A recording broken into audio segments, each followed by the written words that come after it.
नमस्ते। Tagore children academy senior secondary school Surajgarh जिला झुंझुनू राजस्थान की ऑनलाइन क्लास में आपका स्वागत है। क्लास 10 विषय है समाज ज्ञान। जो चैप्टर है हमारा मध्यकालीन भारत का इतिहास, जो कि 1206 ईस्वी से लेकर के 1757 ईस्वी तक इसमें उल्लेख किया गया है। हमने पिछले वीडियो के अंदर पढ़ा था, और वो पढ़ा था क्या, लोधी वंश का जो बहलो लोधी, उसके बाद में सिकंदर लोधी, और सिकंदर लोधी के बाद में जैसा कि आप जानते हैं कि इब्राहिम लोधी ने शासन किया। 1526 ईस्वी में इब्राहिम लोधी के सरदारों ने, जो कि काबुल हिरात से आए बाबर को आमंत्रित किया था, उन्होंने 1526 ईस्वी के अंदर पानीपत के प्रथम युद्ध के अंदर और इब्राहिम लोधी को पराजित करके दिल्ली की गद्दी हासिल की। और उसी संदर्भ में हम आज प्रारंभ करते हैं मुगल साम्राज्य। मुगल साम्राज्य के अंदर जो पहला शासक हुआ है, और वो है कौन? बाबर। बाबर जिसने 1526 ईस्वी से लेकर के और 1530 ईस्वी तक शासन किया। 1530 ईस्वी तक शासन किया। बाबर कौन था? काबुल हिरात से आए हुए। इनके पिता का नाम क्या था? उमर शेख मिर्जा। और जब ये भारत में आए तो उन्होंने 1526 ईस्वी के अंदर पानीपत का प्रथम युद्ध हुआ। प्रथम युद्ध किसके मध्य में? बाबर और इब्राहिम लोधी के मध्य में, जिसमें बाबर ने इब्राहिम लोधी को 1526 ईस्वी में पराजित कर दिया। उसके बाद में 1527 ईस्वी में खानवा का युद्ध जो महाराणा और बाबर के मध्य हुआ, जिसमें बाबर विजयी हुआ। उसके बाद यहाँ पे 1527 ईस्वी के बाद में जब 28 दिसंबर और 1528 को सांगा की क्या हो जाती है? मृत्यु। सांगा की मृत्यु। उसके बाद में 1528 ईस्वी में ही बाबर ने मेदिनी राय पर अपना अधिकार कर लिया था। लेकिन बताया जाता है कि हुमायूं की तबीयत एक बार खराब हो जाती है, और तबीयत खराब होने के बाद में किसी ने बताया कि हुमायूं की रक्षा के लिए आप अपने हाथ पे दीपक रख के उसके चारपाई के चारों ओर चक्कर लगाए, और चक्कर लगाने के बाद में अल्लाह ताला से ये फरियाद करें कि इसकी तबीयत ठीक हो जाए और इसके बदले में मेरी जान को बख्श ले। तो बताया जाता है कि ऐसे करने से उसके क्या हो गया? जीवनदान मिला, और बाबर की तबीयत खराब हो जाती है, और 1530 ईस्वी में वह मृत्यु प्राप्त करता है। उसके बाद में दूसरे नंबर में जो शासक आता है, उसके बारे में हम चर्चा करते हैं, बहुत इंपॉर्टेंट होगा, और वो है क्या? हुमायूं। हुमायूं के बारे में चर्चा करते थे। तो हुमायूं 1530 ईस्वी में गद्दी को बढ़ाया। दूसरे नंबर पे आता है हुमायूं। और ये 1530 ईस्वी से गद्दी में बैठता है, और इसने 1540 ईस्वी तक शासन किया। उसके बाद उसे 1555 ईस्वी में पुनः गद्दी में बैठा, और 1556 ईस्वी तक शासन किया। इसके मध्य में जितनी भी घटनाएं आती हैं, उनके बारे में हम चर्चा करते हैं। हुमायूं की जीवनी है, उसका नाम क्या है? हुमायूंनामा। हुमायूंनामा किसने लिखा? उसकी बहन गुलबदन बेगम ने लिखा। बताया जाता है कि हुमायूं ने सबसे बड़ी भूल की कि जितना भी साम्राज्य था अपने भाइयों में वितरण कर दिया, यानी बांट दिया, जिसके कारण उससे काफी हानि उठानी पड़ी। कब बार बार उसके साथ में युद्ध होने निश्चित हो गए थे, और उसके बाद में 1530 ईस्वी में, लेकिन बाद में 1540 ईस्वी के अंदर एक भयंकर तूफान की तरह उसके सामना करना पड़ा, और ये है 1539 ईस्वी के अंदर चौसा का युद्ध। चौसा का युद्ध जिसके अंतर्गत ये शेषा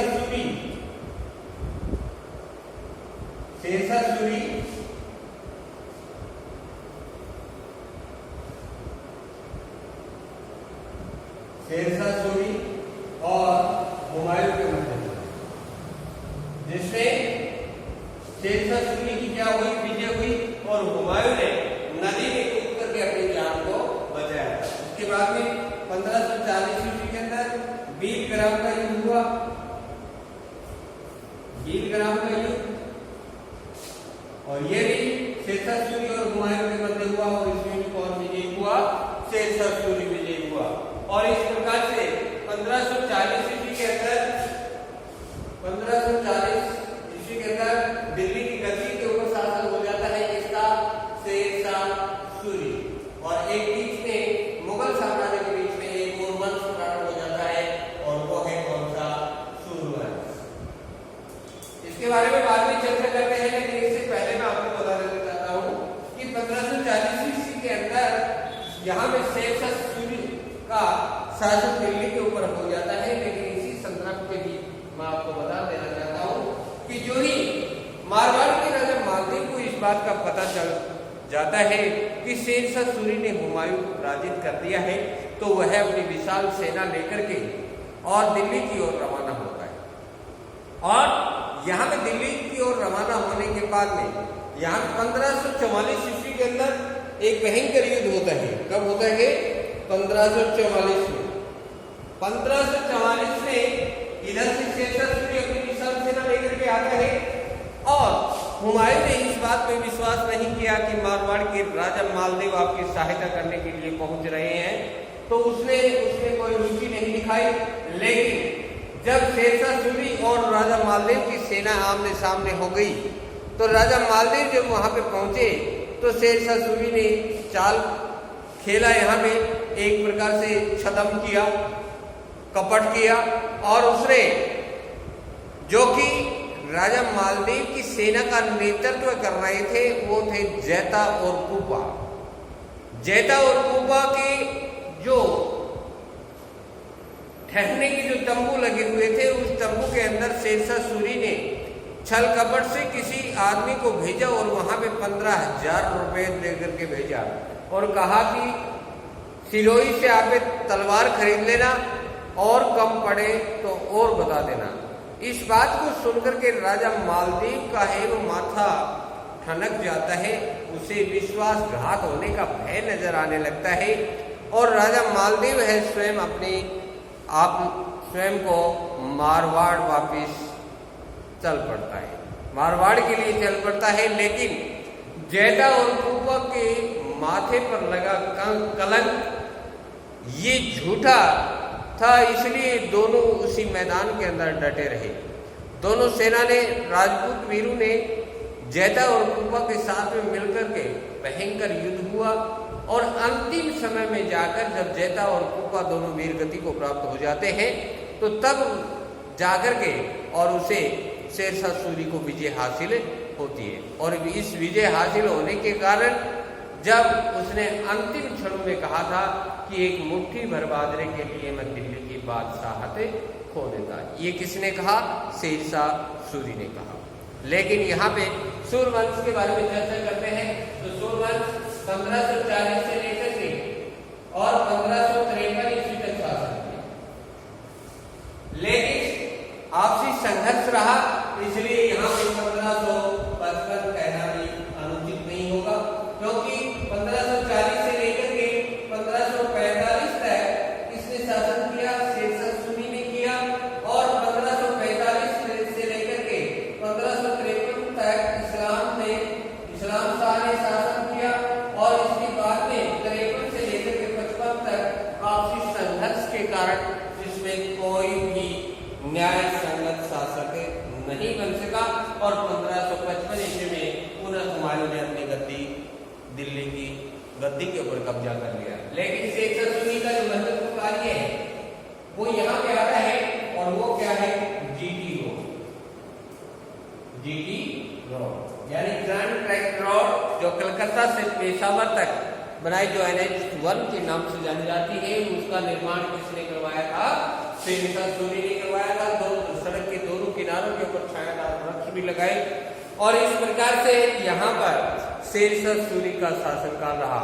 शेरशाह सूरी कौन था, ये हसन खां का पुत्र था। जो कि एक बिहार का जमींदार था, और यहाँ पे उसने 1544 ईस्वी के अंदर जो कि मालदेव को हराकर जोधपुर, अजमेर, मेवाड़ पर अधिकार कर लिया था। और इस प्रकार से 1545 ईस्वी में शेरशाह सूरी के बारूद में आग लगने के कारण, विस्फोट होने के कारण उसकी क्या हो जाती है, मृत्यु हो जाती है। और पुनः 1555 ईस्वी के अंदर हुमायूं अपनी गद्दी संभाल लेता है और 1556 ईस्वी में उसकी क्या हो जाती है, मृत्यु हो जाती है। और तीसरा शासक यहाँ पे आता है और वो है कौन सा, अकबर। अब चर्चा करते हैं अकबर। जब हुमायूं की मृत्यु हुई थी उस समय अकबर की आयु मात्र 13 वर्ष, और उस 13 वर्ष के दौरान जब वह गद्दी के ऊपर बैठा तो उसका संरक्षक नियुक्त किया गया, और वो था कौन, बैराम खां। लेकिन इससे पहले हमें जानकारी होनी चाहिए कि कब गद्दी में बैठा, तो यहाँ पे तीसरा शासक के रूप में आता है, और वो है कौन, अकबर, जो कि 1556 ईस्वी से लेकर के और 1605 ईस्वी तक उसने शासन किया। अकबर जब गद्दी के ऊपर बैठा 1556 ईस्वी में, तो वहां पे कलानौर जो हरियाणा में है, वहां पर ईंटों का सिंहासन बना करके उसे बिठाया गया, और बैराम खां को इसका संरक्षक नियुक्त किया गया। यानी इसका जो अकबर का जो शासन काल है वो 14 फरवरी को 1556 ईस्वी में गद्दी में बैठाया। और कहाँ बैठाया, कलानौर में ईंटों का सिंहासन बना करके, और उस समय वहां पे बैराम खां को इसका संरक्षक नियुक्त किया। पहला शासक था मुगल काल के अंदर जो कि पढ़ा लिखा नहीं था, ये पढ़ा लिखा नहीं था, और इस कारण से यहाँ पे 14 फरवरी 1556 को जब इसको गद्दी पे बैठाया गया, बैराम खां को नियुक्त किया गया। और इसके बाद यहाँ पे जो इसका गद्दी में बैठने के बाद में जो पहला युद्ध था, और वो युद्ध था कौन सा, पानीपत का दूसरा युद्ध। और पानीपत का युद्ध 5 नवंबर 1556 ईस्वी। यहां भी किसके मध्य युद्ध हुआ, ये पानीपत का दूसरा युद्ध, पानीपत का द्वितीय युद्ध, पानीपत का द्वितीय युद्ध। ये दो सेनापतियों के मध्य, जो कि मुगल सेनापति था जिसका नाम क्या था, बैराम खां,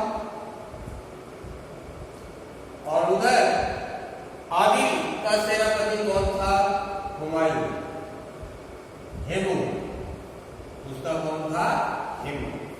इन दोनों के मध्य में हुआ, जिसने किसकी विजय हुई, बैराम खां की विजय हुई। और पहला युद्ध था ये किसका, अकबर का, जिसमें मुगलों की विजय हुई। और उसके बाद में आगे जाते हैं तो तब तक उसने क्या, बीजापुर, जो कि 1561 ईस्वी के अंदर उसने क्या कर लिया था, कब्जा कर लिया था। मालवा, चुनार, घोड़ावल किला 1561 में जीता, 1561 ईस्वी के अंदर जीत लिया। और 1561 के बाद में उसने क्या है, राजपूतों को अपनी ओर मिलाने का प्रयास किया। और सबसे पहले अकबर ने जो वैवाहिक संबंध स्थापित किए वो है कौन से, कछवा वंश,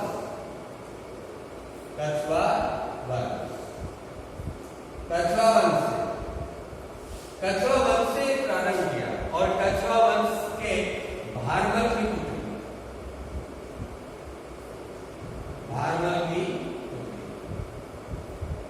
जिसका नाम क्या था, हरकुबाई, जो बाद में किस नाम से जानी गई, यजमानी के नाम से, किस नाम से जानी गई, यजमानी के नाम से। इसलिए कछवा वंश से वैवाहिक संबंध स्थापित किए। अकबर जानता था कि यदि राजपूतों को साथ में नहीं किया गया, साथ में नहीं लिया गया, तो तुम्हारे शासन को सुदृढ़ रूप से चलाने नहीं दिया जाएगा। जिसके कारण से यहाँ पर उन्होंने एक महत्वपूर्ण कदम उठाया और उसने राजपूतों को राजी करने का प्रयास करना प्रारंभ कर दिया, क्योंकि वह हिंदुओं के अंदर सबसे पहले 1561 के अंदर उसने क्या किया, 1564 ईस्वी के अंदर 1564 में सबसे पहले उसने हिंदुओं के ऊपर लगने वाला जो धार्मिक कर था, जिसका नाम क्या था, जजिया कर, वो उसने क्या कर दिया गया, हटा दिया गया। और उसके बाद में उसने 1581 के अंदर एक नया धर्म चलाया, जिसको नाम क्या है, दीन ए इलाही, दीन ए इलाही। ये नया धर्म स्थापित किया 1582 में। उसने क्या है, दीन ए इलाही का नया कैलेंडर जारी किया और इसके अंदर सबसे पहले इसमें राजपुरोहित किया गया, नियुक्त किया गया। वो कौन था, अबुल फजल। अबुल फजल को क्या किया गया, राजपुरोहित नियुक्त किया गया। और यहाँ पे दीन ए इलाही धर्म को अपनाने वाला पहला हिंदू था, वो कौन था, कौन, बीरबल। उसके बाद धीरे धीरे अकबर की जो उपलब्धियां हैं वो सितारे के रूप में बदलती हुई राजस्थान के अंदर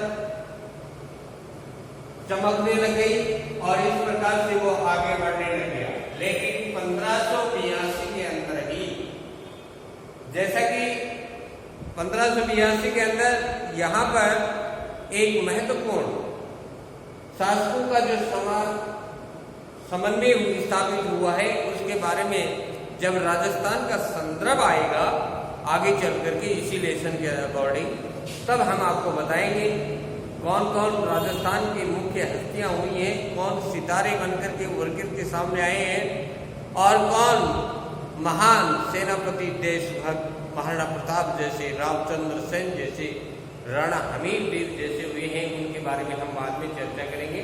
लेकिन इससे पहले मैं आपको बता देना चाहता हूं कि यहाँ पे अकबर है, अकबर ने काफी समय तक यहाँ पे शासन किया। जैसा कि बताया जाता है कि यहाँ पे इसने महत्वपूर्ण बात के रूप में आता है और वो आता है 1572 ईस्वी के अंदर। 1572 ईस्वी के अंदर जैसा कि आप जानते हैं कि 1571-72 के अंदर उस समय यहाँ पर शासन करने वाला कौन था, महाराणा प्रताप के पिता उदय सिंह थे। और महाराणा प्रताप के पिता उदय सिंह, इनके जो सेनापति थे जिनका नाम क्या था, जिनका नाम जयमल और फत्ता के रूप में जाना जाता है इसी संदर्भ में, क्योंकि वो तो अकबर तो जानता था कि किसी भी तरीके से इनसे वैवाहिक संबंध स्थापित किया जाए। तो बताया जाता है कि दिल्ली के अंदर जयमल और फतेह सिंह जो दो भाई थे, उनको दिल्ली के अंदर आमंत्रित किया गया। जब आमंत्रित किया गया, दिल्ली के अंदर से बुलावा आया गया, तो उनकी पत्नी ने कहा था जयमल को कि अरे देखिए साहब, हमारा और उनका नाता अलग है और आप वहाँ पे आपको नहीं जाना चाहिए। तो जयमल ने कहा कि क्यों, कि अगर कोई आमंत्रित करता है तो मैं कायरों की भांति यहाँ बैठा रहूं, मैं दिल्ली जाऊंगा। और दोनों भाई वहाँ से रवाना होते हैं। बताया जाता है कि उस दिल्ली के अंदर 21 तोपों से जयमल और फतेह सिंह को दोनों को सलामी दी जाती है और सलामी दी जाती है तो दोनों भाई खुश हो जाते हैं। जैसा कि बताया जाता है कि जयमल और फतेह सिंह जब वहाँ पहुँचते हैं तो जयमल तो दरबार में चला जाता है और फतेह सिंह व्यसन शराब का आदी था, जिसके कारण उसने क्या है शराब ज़्यादा चढ़ा ली और कहने लगे अरे जयमल, अगर कोई ऐसी वैसी बात हो तो आप मेरे को बता देना, कोई बात नहीं है, मैं जा कर के सो रहा हूँ। जयमल समझदार था। जयमल को दरबार के अंदर जब उपस्थित हुआ तो एक चुगलखोर ने चुगली खाई। ये तो अकबर की पहले से बतलाई हुई बात थी और बतलाई हुई बात को लेकर के जब सामने गए तो एक चुगल ने कहा कि महाराज, मैं आपसे एक चुगली दिखाना चाहता हूँ। बोलो क्या है, क्या बात है, आप बताइए। तो उसने बताया कि जयमल के घर एक चीज अनूठी जाई, मैं तो क्या 7 समुद्र लोग करे बढ़ाई। तो उसने कहा कि आप कहना क्या चाहते हैं। तो उसने कहा कि महाराज जयमल के घर में इनकी बहन का नाम सुंदरबाई है, जो कि आपके योग्य है और इससे आप उससे शादी कीजिए। तो उसने कहा कि जयमल क्या ये बात सत्य है। तो उसने कहा कि महाराज ये बात सत्य है कि सुंदरबाई मेरी बहन है, लेकिन इसका फैसला मैं नहीं करूंगा। और कहने लग गया कि जो सी बात कही अकबर, आगी मन मेरे में, एक बार मन जाकर के भाई से सलाह मिला लेने दे डेरे में, कि मैं एक बार जाकर के अपने भाई से बात करता हूँ, उसके बाद में आपको जो भी होगा हालात वो बता देता हूँ। और जाकर के उसका चेहरा मुरझा जाता है जयमल का, और जाकर के भाई के सामने कहता है कि रे भाई तू सो रहा है, जरा खड़ा। कहने लगे कि क्या बात है। तो उसने कहा कि देखो अकबर ने एक ऐसी वैसी बात कह दी। क्या कह दिया। तो उसने कहा कि सुंदरबाई का डोला मांग लिया। सुंदरबाई का डोला मांग लिया। तो बताते हैं कि फतेह सिंह गुस्से में आकर के इतना जोर से उठता है कि पलंग की चारवाही टूट जाती है, और कहने लग गया कि इसकी इतनी हिम्मत, तो सुन लिख और उसको जाकर के बात लिख दे, और मेरा ये पत्र है अकबर तक पहुंचा दे। और क्या लिखा उस पत्र के, कवि के हैं, मेरे को किसी प्रकार के ठेस पहुंचाने का उद्देश्य नहीं है, लेकिन कवि ने जो लेख लिखे हैं उसी के अनुरूप मैं आपको बता रहा हूं। और कवि ने क्या लिखा है, तो उस पत्र के अंदर पहली पंक्ति के अंदर अकबर के लिए लिखा क्या कि हम रजपूत जात के ठाकुर समझे ना इंसान तने, हिंजड़ों के गीत सुने और देखे ना बलवान तने, कि तुम ऐसे वैसे मत समझो हमें। कहने लगे कि घर बुला के इज्जत तारे अकबर बात जमेले की, काला सर टूलतावा जब बाजे बीण सपेले की, वो सकूना किसी काम का जो टाट कतर ले चेले की, और बेटी दे के जीना चाहे बा जिंदगी दो ढेले की, लूट लूट के खा लिया हिंदुस्तान तने, हिंजड़ों के गीत सुने और देखे ना बलवान। दूसरी पंक्ति में उसने क्या कहा कि तू क्या सोचता है, मैं उन कछुआ जो शासक है उनकी तरह हूं, जो कि हम अपनी आन बान साथ तुम्हें दे देंगे, तुम्हारे ठोकरों में रख देंगे। तो यहाँ पे मानसिंह है, वो क्या है, इसकी डोडी के ऊपर रहा करता था अकबर की। भगवंत दास वहीं पे रहता था, भारमल वहीं पे रहता था, और टोडरमल भी वहीं पे रहता था। तब उसने, इनके जो दादाजी का नाम था, क्या नाम था, मानदेव। तब उन्होंने कहा कि मानदेव ने पोती ब्यादी सारा देश करे तकरार, यानी हरकूबाई क्या थी, मानदेव की पोती थी, कि मानदेव ने पोती ब्यादी सारा देश करे तकरार, और मान सिंह ने बेबे ब्यादी, यानी अपनी बहन का रिश्ता किसके साथ में कर दिया, अकबर का, क्योंकि वो रिश्ते में क्या लग रही थी, उसकी बहन लग रही थी। मान सिंह ने बेबे ब्यादी सारे जग मचली किलकार, भाण का भाई कुत्ता हो। क्या कहता है कि भाण का भाई कुत्ता हो, जो मान सिंह बड़ा सरदार, और 100 कुत्ता का एक कुत्ता जो बाप रहे बेटी के बाद।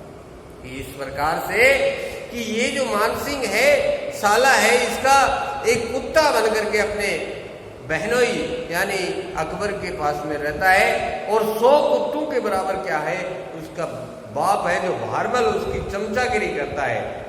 लेकिन मेरी बात सुन, हम ऐसे राजपूत नहीं है। और फिर उसने तीसरी बात में क्या कहा कि सुंदरबाई को तुम ऐसे ही समझ रहे हो, सुंदरबाई ब्रह्माणी है कुण ब्याए उसे सुन धाम बिना, सुंदरबाई सीता है कुण ब्याए उसे श्री राम बिना, सुंदरबाई द्रौपद है कुण ब्याए उसे अर्जुन नाम बिना, और सुंदरबाई रुक्मण है कुण ब्याए उसे घन श्याम बिना। अल्लाह बुल्ला रहम ने खो देगा भगवान तने, हिंजड़ू के गीत सुने और देखे ना बलवान तने। उसने 12 महीने गिनाए कि अकबर सुन, 12 महीने, चैत फागण चैत बैसाख, फागण चैत बैसाख जेठ तेरे हाथ रेत में रल जाएंगे, कार्तिक मिंगसिर पो में तेरे हाथ रेत में रल जाएंगे, और सावन भादो आशोद कार्तिक, यानी ये 12 महीने गिनाता है। क्या गिनाया कि फागण चैत बैसाख जेठ तेरे बाढ़ रेत में रल जाएंगे, यानी जे सावन भादो आशोद में तेरे हाथ रेत में रल जाएंगे, कार्तिक मिंगसिर पो माह में तेरे बाढ़ रेत में रल जाएंगे। और सूर्य कवि मांगे राम ने कहा कि अगर मांगे राम की नहीं मानी तो तेरे हाड़ी रेत में रल जाएंगे।